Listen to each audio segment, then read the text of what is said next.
Okay, good evening, everybody. Welcome to our City Council meeting this evening. We are February 11th, 2026 already. So we're going to start tonight with a Pledge of Allegiance, and that will be given by Eli Hall.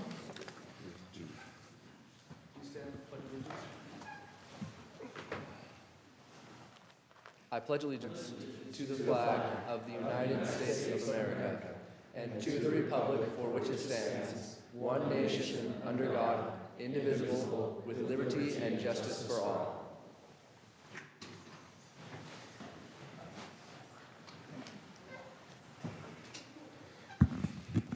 Thank you, Eli. Okay, we're going to go down item 4.2, and we're going to invite Eli back up with his sister Elise. So we've got Eli and Elise Hall. These two amazing young people do this every year. The family's done it every year, so they do singing Valentine's. So our favorite assistant city manager, Wendy, always sets this up for them to come to council meetings. So take it away, guys.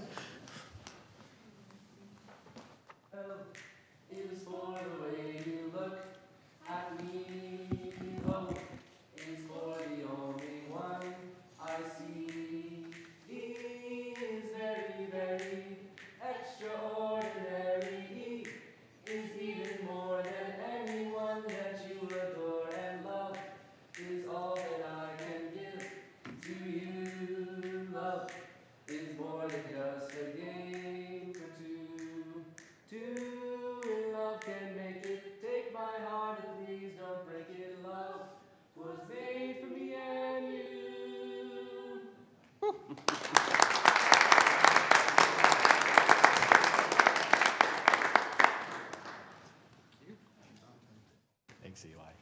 Appreciate it. Sure. Thank you. Now I don't do a shopping for my wife. Yeah. Right now I have flowers for my wife for this week, so. Yep. Hey, tell your dad happy birthday too from us. So yeah. It is his birthday. Is it today? Yesterday. Yesterday, right? I knew it was this week. Yes. Yeah. We're so glad he's feeling well. So we love you guys, Hall family. So thank you, Eli and Elise. You guys are amazing. So love everything you do for our community. So, okay. Any other council comments or recognitions tonight?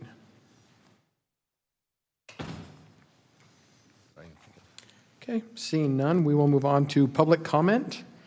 Tonight, at this point, audience members may bring any item within the city's purview to the city council's attention.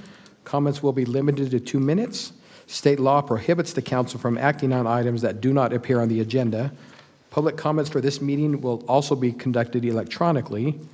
Any person interested in addressing the council may submit a comment by emailing recorder@harriman.gov or by visiting harriman.gov/agendas and minutes, where there's a link to fill out an online public comment form. Your statement will be incorporated into the public record. So any public comments tonight?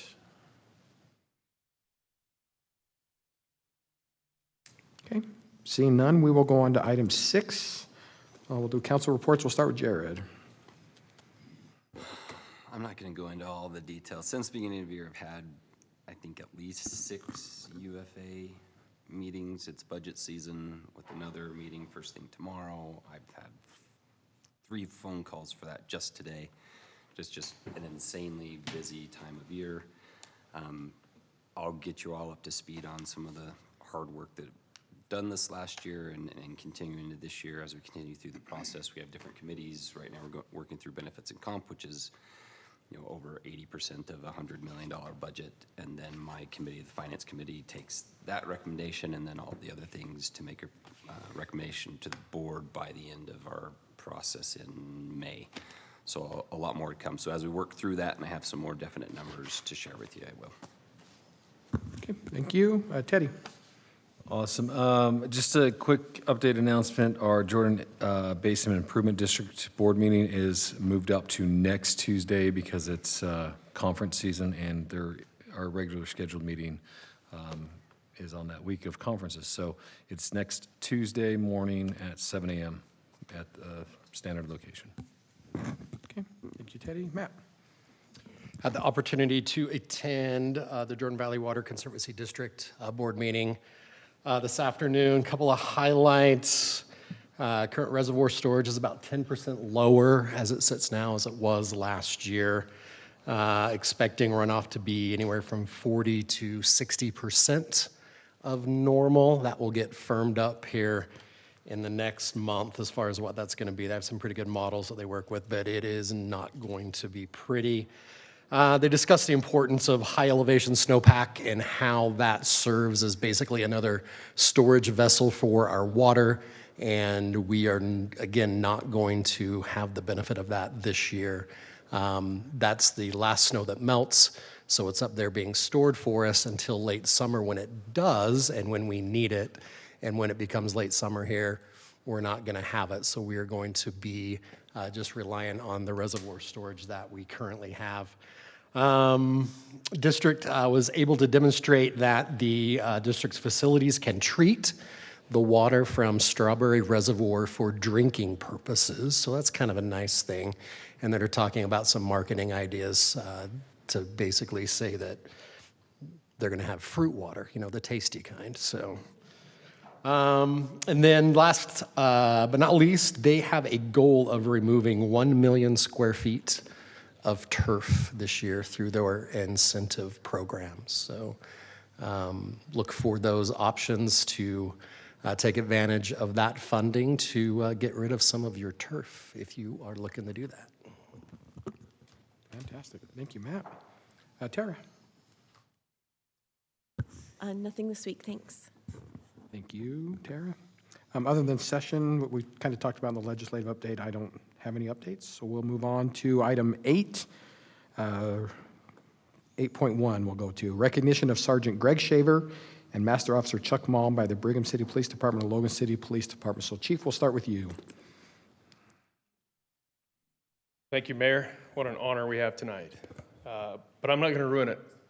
I'm going to let them do it, okay? Chief Simmons from Logan Police Department, if you'll join me up here, sir. Chief Reyes, Brigham City Police Department, and Mayor Bott, Brigham City, if you'll join me up here. And I'll turn the time over to Chief Simmons. He would like to present to our officers a plaque.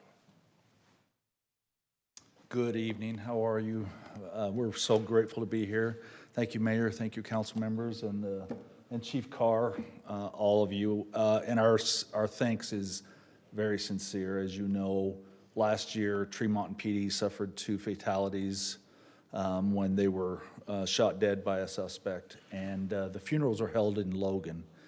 And so Chief Reyes and I, we were tasked with basically trying to organize all that. We'd never done anything like that before. We'd never had that kind of tragedy. Tremont's just over the hill from our city, from Logan, and just a little ways away from Brigham City. It was a terrible event. It was probably the worst thing I think I've ever experienced in my 29 years of law enforcement. But my thank you to you folks is, and I think I can speak for Chad Reyes as well, Chief Reyes, thank you for Sergeant Greg Shavers and also for Chuck Malm.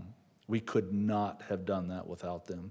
The fact that you let us have them for 2 weeks so that we could organize and do the proper respect and honors to those dead officers was amazing. And so many agencies, so many hundreds, I mean, probably even into the thousands of people got together, volunteered their time and services to make that happen. So this is a very small thanks that we're giving to Sergeant Shaver and to Detective Malm, but it is past due, and we are grateful for them. We are going to present them, if they'll just come forward here, with a Chief's Commendation from Logan. That's what it looks like, with a pin in the middle. And we're going to give those to them, and then I'd like to read the certificates that accompany that and that speak to their service.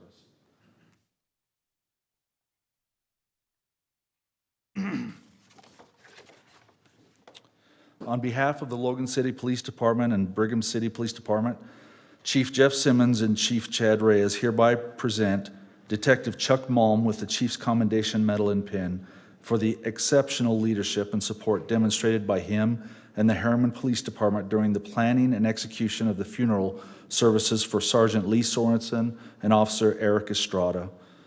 Detective Malm's commitment and compassion were instrumental throughout this deeply emotional and complex operation. He played a key role assisting our PIO team and took on significant responsibilities in organizing the joint viewing in Tree Mountain, ensuring both services honored the lives and sacrifices of the fallen officers with the utmost dignity. Detective Malm also worked closely with family liaisons to ensure the needs and wishes of both families were met. His calm professionalism, thoughtful communication, and heartfelt approach helped the families feel supported and respected during one of the most difficult times imaginable.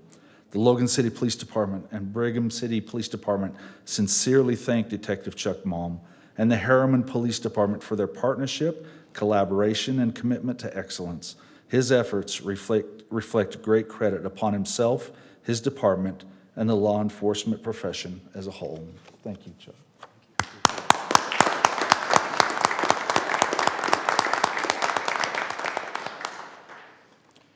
He also helped us that were going through this terrible time too. He was always there with a quick wit, a kind word, encouragement, and we are greatly indebted to him for that and appreciate that from him. Now, Sergeant Shaver. We didn't know this guy could even smile the first week and a half that we met him. I was like, this guy, he's on task. And I was actually a little scared of him, so I kind of stayed away. He's a big guy, right? Love Sergeant Shavers. By the end, he started loosening up and cracking jokes and just, we had to. It was so heavy for 2 weeks, but he helped us out with that. And I will read his certificate. On behalf of the Logan City Police Department and Brigham City Police Department, Chief Jeff Simmons and Chief Chad Reyes hereby present Sergeant Greg Shaver with the Chief's Commendation Medal and Pin for the exceptional leadership and support demonstrated by him and the Harriman Police Department during the planning and execution of the funeral services for Sergeant Lee Sorensen and Officer Eric Estrada. Sergeant Shaver's commitment to ensuring that every aspect of the Honor Guard and Honor Watch was carried out with precision and reverence. He could not have been better. It was excellent. Reflects the highest standards of service. He played a vital role in overseeing and maintaining the Honor Watch throughout the viewing and funeral services for both officers, ensuring that each detail upheld the dignity and respect deserved by our fallen brothers. His presence at both funerals and the combined viewing provided strength, steadiness, and compassion, qualities that brought comfort to families, fellow officers, and the community. His efforts exemplify the professionalism and brotherhood that unite our agencies in times of both service and sorrow. The Logan City Police Department and Brigham City Police Department sincerely thank Sergeant Shaver and the Harriman Police Department for their partnership, collaboration, and commitment to excellence. His efforts reflect great credit upon himself, his department, and the law enforcement profession as a whole. With deepest respect and appreciation, Jeff Simmons and Chad Reyes.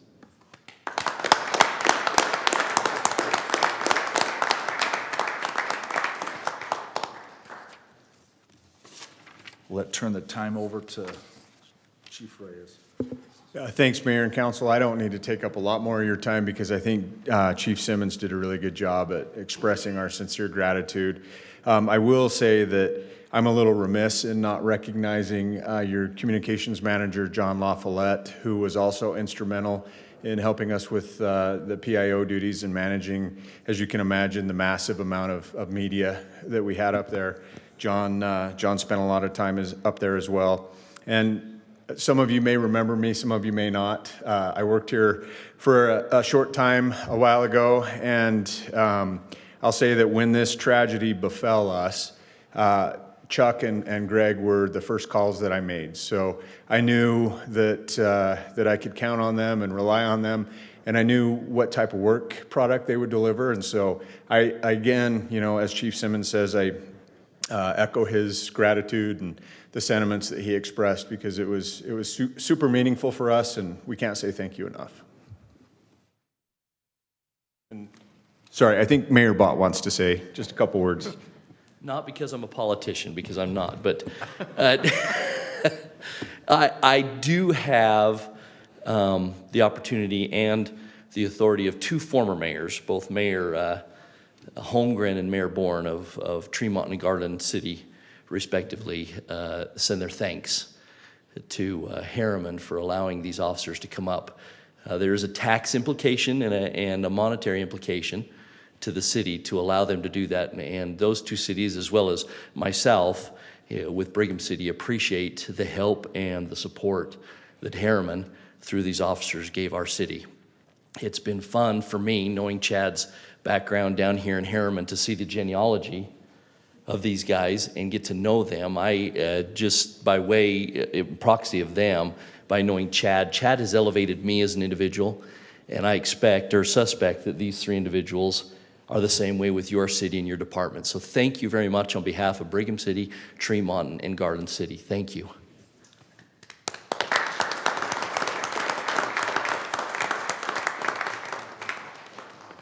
And sorry, just to share one more quick anecdote. Chuck was affectionately known as Admiral Malmberg for 2 weeks. So if you guys want to add that to his Christmas card, I'm sure he'd appreciate it. Don't go anywhere. We're going to take a picture too. So,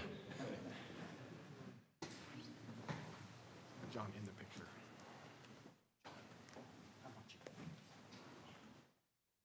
That looks like the more serious one. Chuck. Look, there's you doing the thing. Yeah, love it, love it.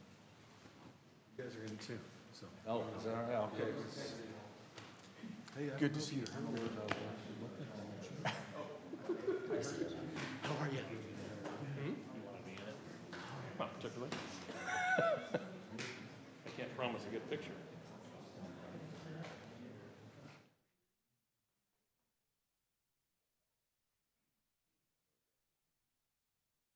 All right. Taking a ton of them, John, because I know one of them will turn out right. Okay.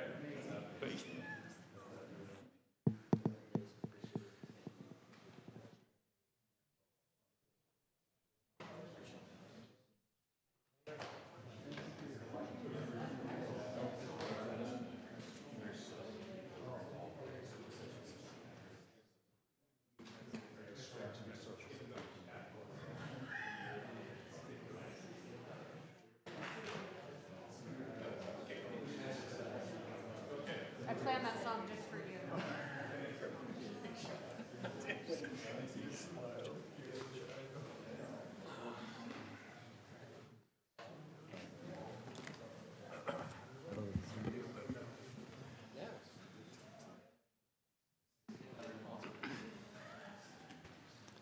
You know, I have to say real quick, coincidentally, I was working up in Ogden, North Ogden that day.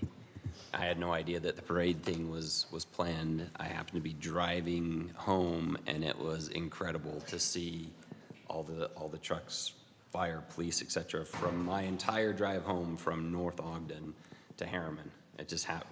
I had no idea it was happening, but it was just that coincidence where I was like, what the heck is going on? And then realized it, and I saw the entire thing go in the opposite direction of the parade. But the amount of people that came out, the community, what you guys did to coordinate all of that was just amazing to see for me in person. I mean, it's one thing to see it on the news and afterwards, but to actually witness it was just incredible.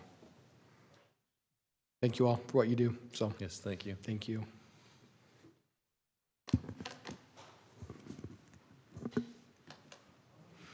And again, I just want to echo one thing too. Of course, hats off to our officers, but of course, John, he mentioned John. John spent a lot of time up there as well, helping to coordinate the communication as well up there. And that's why we threw you in the picture.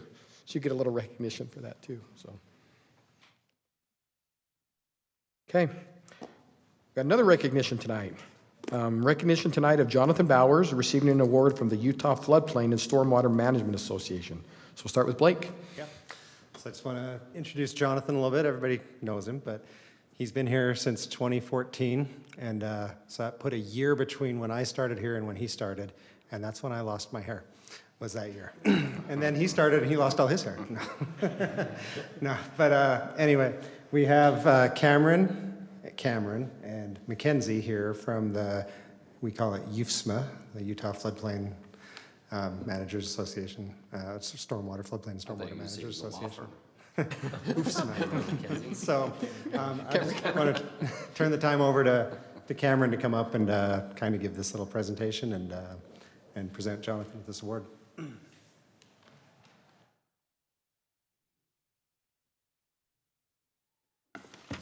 All right. Well, yes, thank you. My name's Cameron Jenkins. I'm the past chair for the organization. I was the chair last year. We were going to give this award to Jonathan during our conference, which is in Moab in November, but he couldn't make it. So we're going to do it here tonight. And I kind of wanted to give you guys some information about what our organization is, and then I'll invite Jonathan up and give him the award. So our organization, it's a mouthful. USMA is kind of, how we say it, but it's a Utah Floodplain and Stormwater Management Association, okay? So it's basically, it's a statewide organization that consists of engineers, floodplain administrators, public works professionals, planners, federal agencies, representatives, private consultants. And we're all committed to advancing stormwater and floodplain management throughout Utah. So there's about 200 or so of us that are members, and we have a conference every year. And so each year we pick one person or sometimes two to win what's called the Dennis D. Stuff Award of Excellence. And so I'm going to go here. So this slide here kind of shows this is Dennis D. Stuff. He was a person that was a member of our community that passed away in 2012. And he was a valued member of it, and he exemplified excellence in everything he did. He loved hydrology and even more helping people.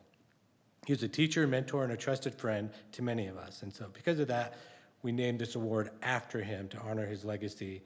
And it's supposed to reflect individuals who had some of the same qualities of technical excellence, leadership, and service. And so, as I mentioned, every year we organize and people get nominated and we end up selecting people. So this here is a list of people who have won it in the past. And some years there's two, some years there's one, and you can see there's a difference from some work for the state, some are private consultants. We have people from different cities, and it's a big award. So Tracy Harrison, who's the state floodplain administrator, she nominated Jonathan. I don't know if you knew that or not. Yeah. So, and then we all yeah, that's a great idea. Jonathan's awesome. We love Jonathan. In fact, I've known Jonathan for a very long time. He's actually my brother's best friend growing up.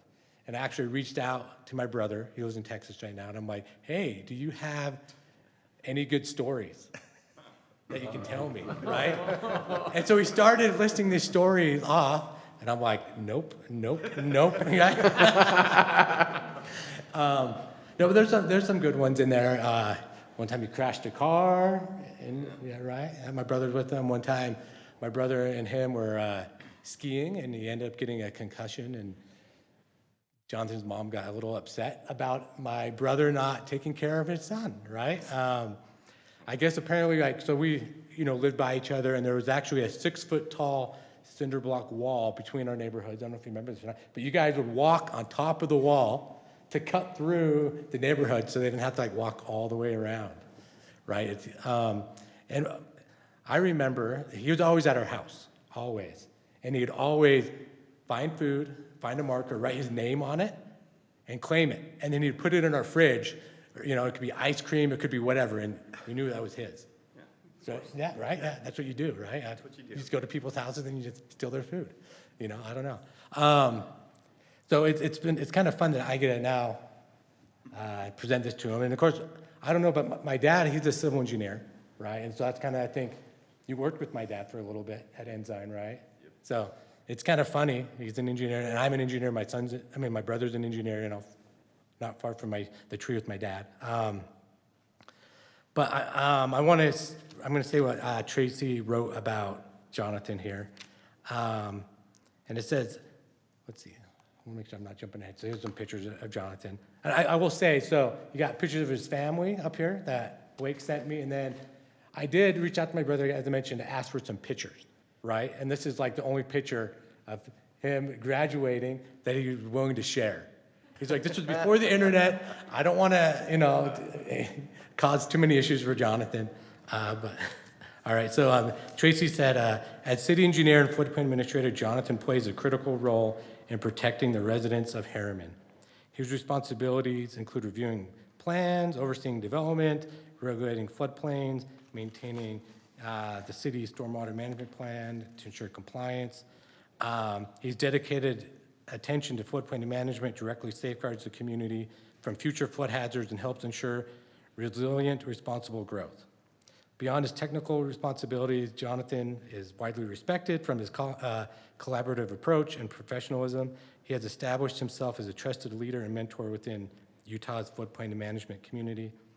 His measurable impact and commitment to public safety truly embody the spirit of excellence that Dennis Duff inspired. So, on behalf of our organization, I have a little nice award for him. It's actually a water raindrop, right? And it has your name on it even too, so, look at that. I'll use that too, yeah. Thanks, Cameron. You can put it on your little desk, right? Look at it every day. That's right. Yeah.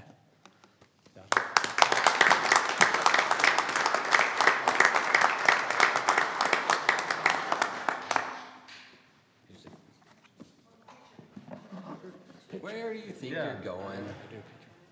You want to say anything, Bishop? Jonathan? You want to say anything? No, not more than's already been said. Thanks for keeping the stories tame. Appreciate it. Thanks, everybody. You do a picture, John? It's funny, so I'm a Harriman resident, he's a Harriman resident, and Mackenzie, who's here with the board as well, is a Harriman resident. So we're grateful that the stuff he's doing is protecting us from flooding, right? That's right.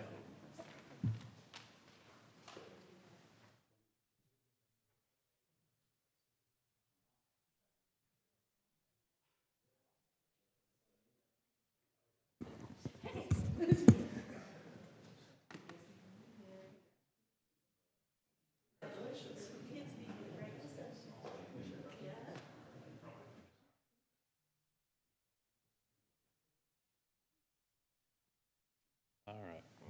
Speak right in the mic. All right, 1, 2, 3. Okay.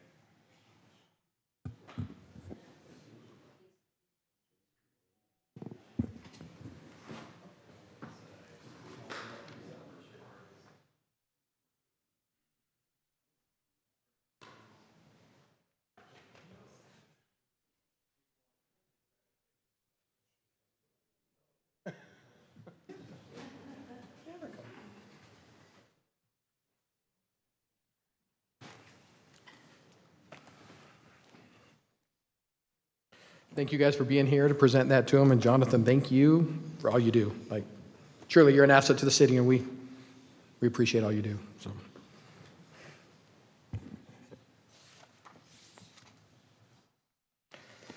Okay, we will move on to our consent agenda tonight, item 9. So I'll just look for a motion on the consent agenda.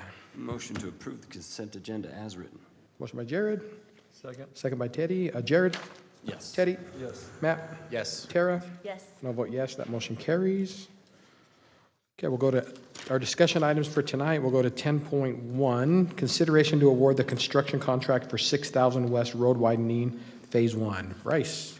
Motion to approve the construction, oh, we need to wait for this. I've been waiting for this for 10 years. Yeah, so good news. So the bids came back for our project, and I'll take a step back. So this is for 6,000 West from Silver Sky Drive to Harriman Boulevard. We're calling that Phase 1, and then Phase 2 would be going south of there to Main Street. But this is for from Silver Sky up by the cemetery to Harriman Boulevard. You can kind of see it there. Just a quick kind of breakdown of what the road will look like when it's completed. So there's widening, you can kind of, there's a lot of information there, but we're widening the road, installing curb gutter sidewalk, we're installing utilities, secondary water line, storm drain line, culinary relocations, and then we're also installing a landscape park strip all along the road, and then also obviously the sidewalks. So Yeah, long time coming. The road's also falling apart, and so it'll be good to get that, rebuilt as we're doing these other projects. One thing that you'll see next on the agenda, included in this project, is a sewer line. We have worked with Jordan Basin Improvement District to include their project with our project. So we'll talk a little bit more about that in a minute, but yeah, that's kind of the overview of the construction project. Here's the summary of the bids that we received. It was a very competitive bid.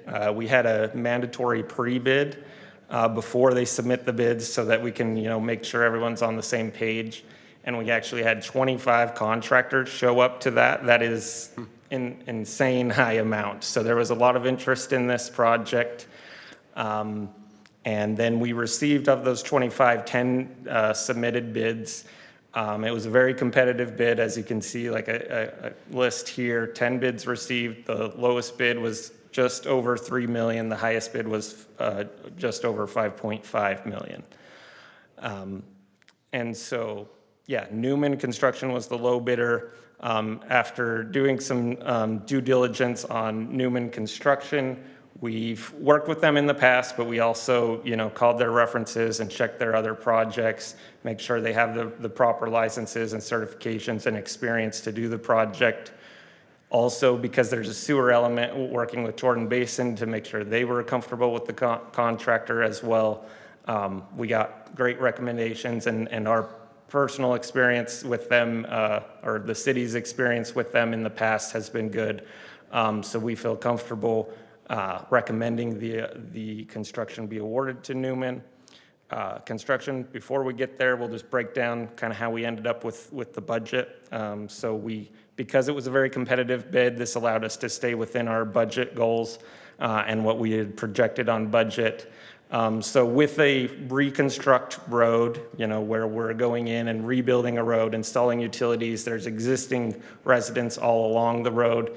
There's a lot of potential conflict areas where there's existing utilities that no one knew about. We run into some, hard patch of ground. There is a higher risk, so we like to have a little bit higher contingency on reconstruct or widening infill roads because of those unknowns. And so we planned a 30% contingency, and that's 30% of the construction price. To cover those unknowns. If a change order does come up, we'll be able to handle that without major issues on the budget. So even with planning the 30% contingency, we are within our budget. Of the overall $3 million, just over $3 million for the construction, about $827,000 of that is attributable to Jordan Basin. That's the sewer line. But it's also a combination. There are some items that are shared cost, right? And some benefits to both the city, the sewer district, and the community to combine these projects rather than, go in, build a brand new road, and then have, the sewer district come in, cut a brand new road, restore all the same asphalt that we just put down. So there's a cost share savings that we all do it at once. And that we share the cost of restoring the road on top of the utilities. So there's a cost savings for both the city and the sewer district to combine these. But with that said, with the sewer contribution to the project, we are under budget and are good to go on as far as budget goes. So our recommendation is to move forward and award the construction contract to Newman Construction for the total contract price of $3,085,071. And then we'll discuss the cost share with Jordan Basin Improvement District after we discuss the construction contract. Okay. Look for a motion. Motion to approve a construction contract for 6,000 West widening project to Newman Construction. Motion by Jared. Second. Second by Matt. We'll go Tara. Yes. Matt. Yes. Teddy. Yes. Jared. Yes. No vote yes. That motion carries. Okay, 10.2, consideration to approve cost sharing agreement with Jordan Basin Improvement District. Okay, so like we mentioned, part of this project is to install sewer. So Jordan Basin Improvement actually performed the design and they incorporated it into the design of the overall roadway project that we're working on. So it's the same contractor that'll be doing all the work. Essentially, we have the contract with the contractor, and then we will get reimbursed by the sewer district as those bills come through to us. So this formalizes that in an agreement of how much the amount is, right there, $827,030.60. And then there's also, more language in there, depending on change orders. There's a share depending on, what the change order is applicable to. If it's to sewer or asphalt above the sewer, then that would increase as in proportionate with what they're already planning on paying. So. There is one thing maybe to make note of. The cost share agreement that is in the staff report, the sewer district just sent back very minor comments. Our legal team has already approved and accepted those comments, but there are just a few changes in verbiage in that agreement. So I would say maybe in the motion, approval with the pending the approval of the city attorney, just to make sure that the language is right. But other than that, I can answer any questions on that. I don't really have any questions, just a couple of comments. One of the reasons that to me, there's two main reasons that it's taken so long to get this particular project done. That section of 6000 West is actually it's called Pioneer Road, but it's the old road that they've just put asphalt over the top. It's needed to be redone for decades.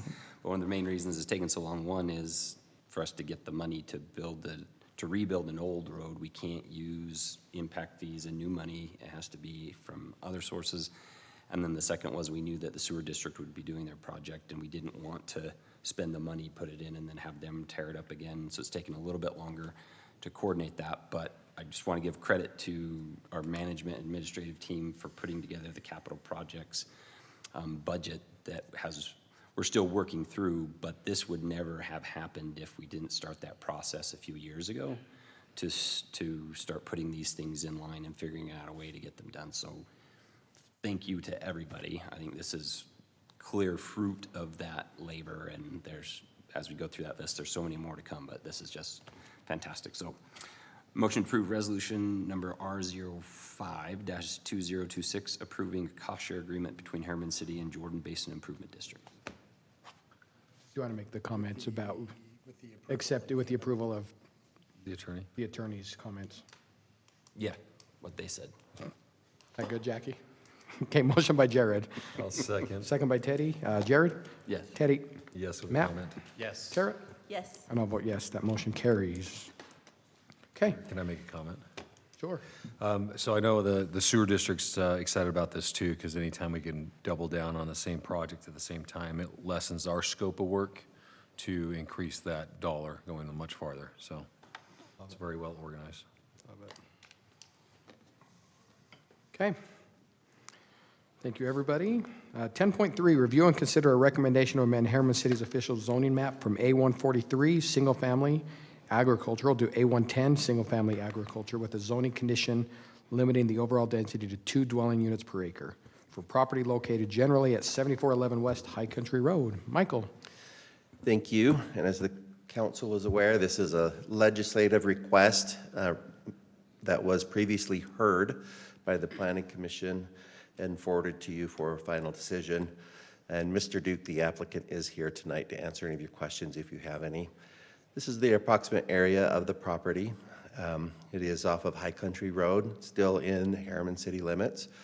You can see the property in this photograph highlighted in blue. The current acreage of the property is just a little over 1 acre. Current zone is A1. The general plan is neighborhood residential 1, which the current zone is consistent with. What is being proposed is to amend this A1, which is a A143, it's a 1 acre lot, to be A110 with a zoning condition. And the reason for that is you can see the placement of the existing home is kind of more in the center of the lot. Oftentimes when we see somebody who is intending or would like to request a flag lot, as we know, you typically would see that home to be closer to the street. We're creating a flag lot behind the existing home, but that wasn't possible without essentially demolishing part or all of the existing home. So the rear lot is really the larger piece, but you can see that doesn't leave a half-acre lot for that front parcel. So the request was an A110, and there is some A110 and R110 to the south. So we have other minimum 10,000 square foot lots in the neighborhood. But the zoning condition would say that you could only still have 2 units with this rezone. It is consistent with the general plan guidelines. The Planning Commission did review this and made the recommendation along with staff to amend the zoning map with the zoning condition. Okay. Any comments from council? Sorry, if I remember right, there was one person on the Planning Commission who didn't vote for this. Could you tell us why? That was the fence one, I think that was on the fence. Oh, okay. I thought the same yeah. thing, and I had to go back and look. Yes. But Okay, great, thank you. to me, it makes sense. It's congruous with the others, 2 units. I mean, it's 2 units, right? It's a different zone based on the size, but And we've seen, there's other flag lots in this area. This is pretty typical development pattern in this part of the city. I don't have any concerns. If there's no concerns, I'll look for a motion.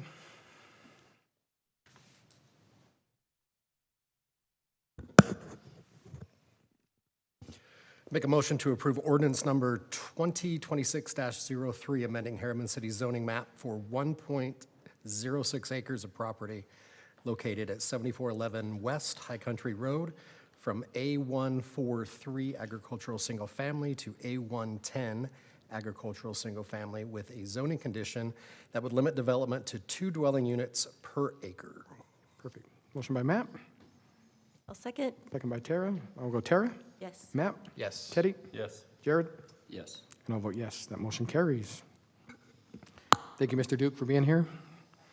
Okay, we'll go to item 10.4, review and consider a recommendation to amend Chapter 10-21 fencing and other chapters in Title 10 Land Development Code to update standards for fencing in Harriman. Michael? Okay, and this was really largely kind of intended as a cleanup. There are a couple of issues that have come up within the last year relative to fencing we wanted to also address. So I'll just quickly go through the code structure. Obviously, Title 10 is our zoning ordinance, and we do have a specific chapter within the title that is on fencing, and that's more general fence regulations that apply throughout the city. Within zoning districts, there may be specific zoning standards that are unique to that zone regarding fencing or screening. We had considered moving everything into the general fencing ordinance, but in talking with some of our consultants, they said that this is actually pretty typical, and having something within the zoning specific title or chapter that identifies what is unique perhaps to that zone is pretty common in the industry, and it's kind of expected. It doesn't have to be that way, but we ended up deciding to keep that current structure in the code. We also have engineering standards, and there are construction standards relative to fencing, and primarily we're dealing with our right-of-way walls on collector and arterial streets. We're not proposing to amend any of those engineering standards. That's not included in this amendment. The amendment is just, again, clarifying language. It generally maintains the current height and location standards, and we'll talk about some of those changes in this amendment. Specifically within the FR, the forest recreational zones, we had an issue with a resident who built a solid opaque fence on property line. We're amending or proposing an amendment that anything outside of the limit of construction, which is to be narrowly confined around the home itself, the development of the home, you would not be able to do an opaque fence along your property line. And it certainly is understandable how someone might want to still say, I still want to define what is my property, right? What is private property? And so looking at what we might be willing to or recommend that we allow on fence line, it would be to look at what is typically allowed in more natural settings, hillside settings. We reference the Division of Natural Resources as far as their recommendations. So you might see like a wooden wire type fence, more rural. In fact, I have a couple of images we can take a look at, but that would be one very specific restriction that's being introduced in this amendment. There's also a proposal to modify fence materials. We've had a number of residents over the years who have requested wood fences, and that's been something that we have generally not permitted. We have made some exceptions for some agricultural uses. There's been also some exceptions allowed under some of our PUDs or MDAs where they've had approval to do that. But this is a new material that would be allowed within the city if this were approved. We're also clarifying again that vinyl coated chain link fences, which typically we're not really allowing chain link fences as a general rule, but we have allowed them with the coating, the vinyl coating for recreational uses, backstops and different things. So we're just kind of further clarifying that practice. It also states that for security purposes for utility facilities, we could also use vinyl coated chain link fence with security wire, and also that we have an opportunity to exceed that 6 foot height. This has been an issue occasionally as we've worked not only with our own properties and our own infrastructure, but also with some of our other public utility companies and wanting to make sure that they can secure their sites. This is not really a free-for-all still. You still have to meet the standards to justify why you would do a chain link fence with security wire versus a wall. We have required that on some of our partners. So you have to demonstrate the need for that. The other one is we often have specified through the kind of the site planning and design review of a lot of our commercial partners how we screen outdoor storage when it's allowed.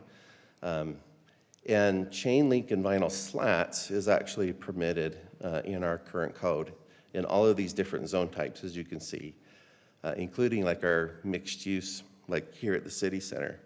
So the proposal is to remove that. We did have some question whether or not it may still be appropriate to have that type of fence type in the manufacturing zone. We talked about it briefly with the Planning Commission, and they actually had made a recommendation to still remove it from the M1 zone altogether. So that might be something that council, if you have a position on, but that is the recommendation from the Planning Commission. Again, just trying to identify what types of fencing might be visually acceptable to the city, where somebody is wanting to define the edge of their private property and also not really disturb the natural landscape. This would require a permit to do any type of fencing again in that hillside area. This is another fence type, of course, that the DNR typically sees in more rural areas. Again, planning staff and the commission made a recommendation to approve these amendments. It did have a 5-1 vote. The commission member who voted to not support the recommendation did not explain their vote. I could speculate, but really it would just be speculation. They didn't clarify.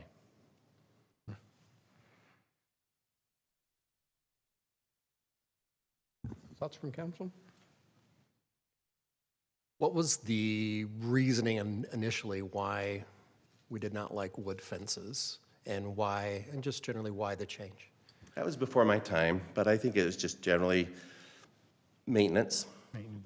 Whether or not if we have a lot of wood fencing in our city, would our residents maintain them? But the same is true of vinyl. We know that vinyl fencing can get brittle and get holes, and we still have maintenance requirements, we can do enforcement.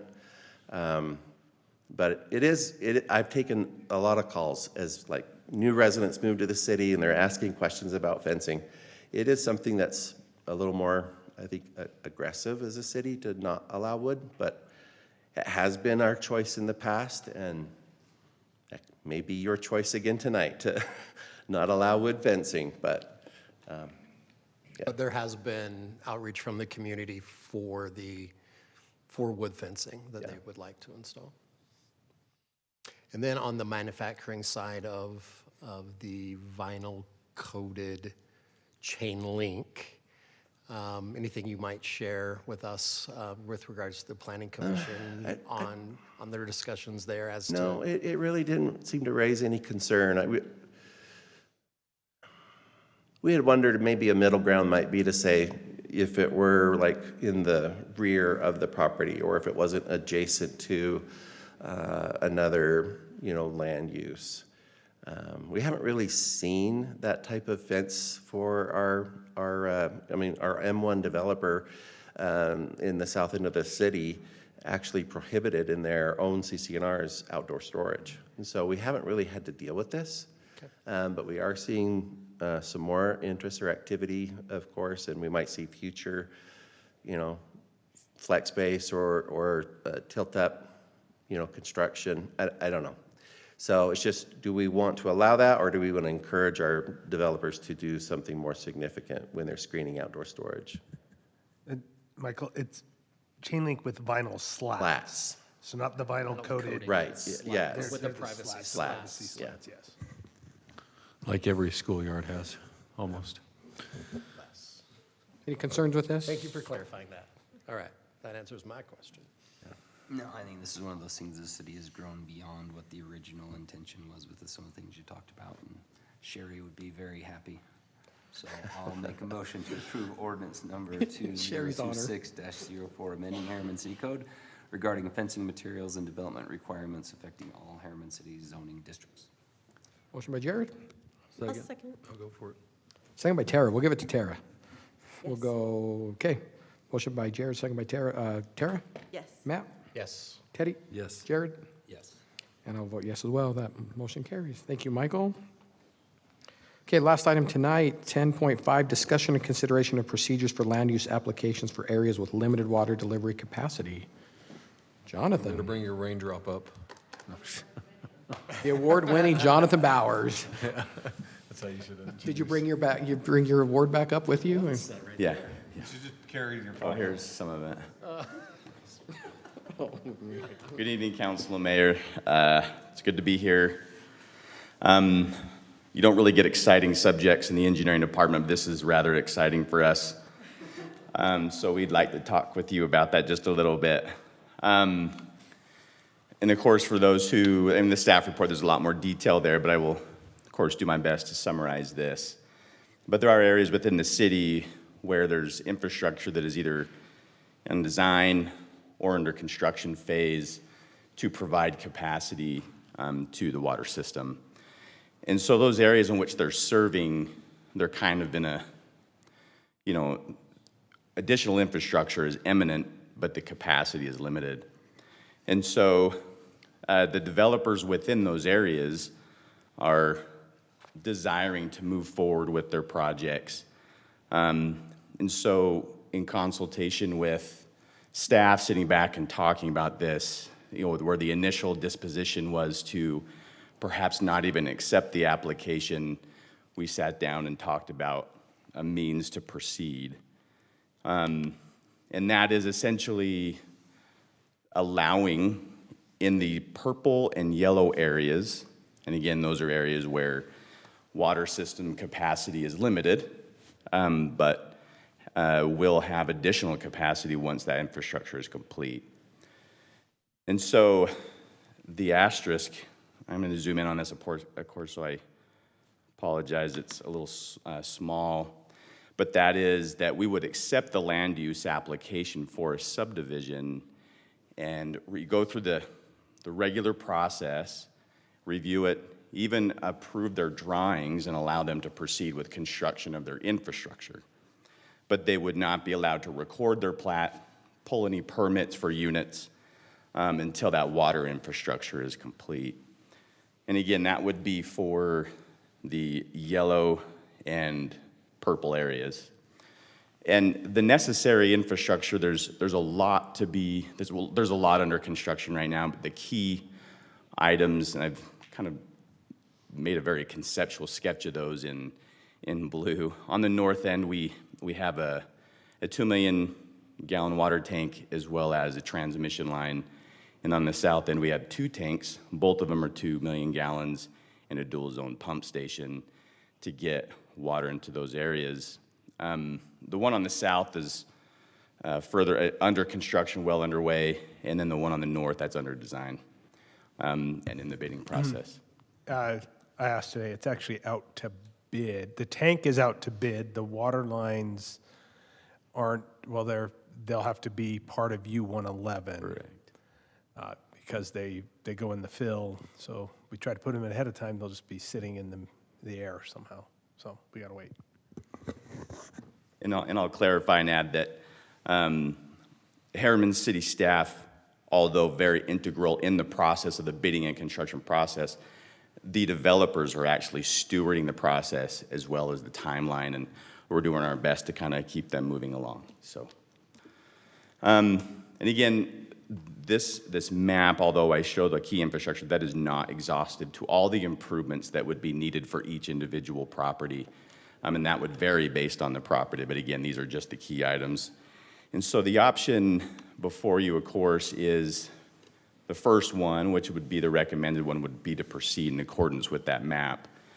And of course, not allowing the recordation of the subdivision plat, nor issuance of any building permits, but allowing them to proceed with the construction of their infrastructure. And then option 2 would default to what our original disposition was, which was not accepting applications. That was the other alternative. So anyway, with that, are there any questions? I don't have any questions. You did a great job with the staff report. Extremely detailed, answered every question they had. I perfectly described the situation, the possible solutions, the discussion was had, and then the proposed solution. Fantastic. Thank you. There's a reason why he got that award. And I think it's critical Thanks, Todd. I think it's a good point, because normally when there's something like this, my first inclination is no. Why? Yeah. Make the developers wait, But I think it's a great clarification of what the staff does here is they look for those solutions rather than saying all stop, halt because we don't have X, say water storage or facilities or infrastructure. We know it's coming. We kind of have a TDA on that, right? And now we can still not slow down the process of all the gears, but there's still a stop point of you can't do the next step, right? So we've got that figured out. So it was very detailed. I really appreciate that. Thanks. Thank you. Ditto. Okay, I'll look for a motion. I'll make a motion to approve resolution number R062026, adopting procedures for land use application for areas with limited water delivery capacity. Okay, motion by Teddy. Second. Second by Matt. Jared. Yes. Teddy. Yes. Matt. Yes. Carrot. Yes. And I'll vote yes. That motion carries. John LaPollette, for the record, we are before 8:23. So just had to be on the record. Okay, future meetings. Planning Commission meeting next Wednesday, 7 o'clock. Next City Council meetings, 25th at 7 o'clock. Events coming up tomorrow morning, bingo, senior bingo at 10 o'clock here at City Hall. President's Day, our city offices are closed. And thankfully, the legislature is off on Monday as well. So everything's closed there. Anything? Are we doing LPC Tuesday? LPC is Tuesday. Right, yes. Okay, with that, we do not have a closed, so I will look for a motion to adjourn. So moved. Second. All in favor? Aye. Thank you, everybody.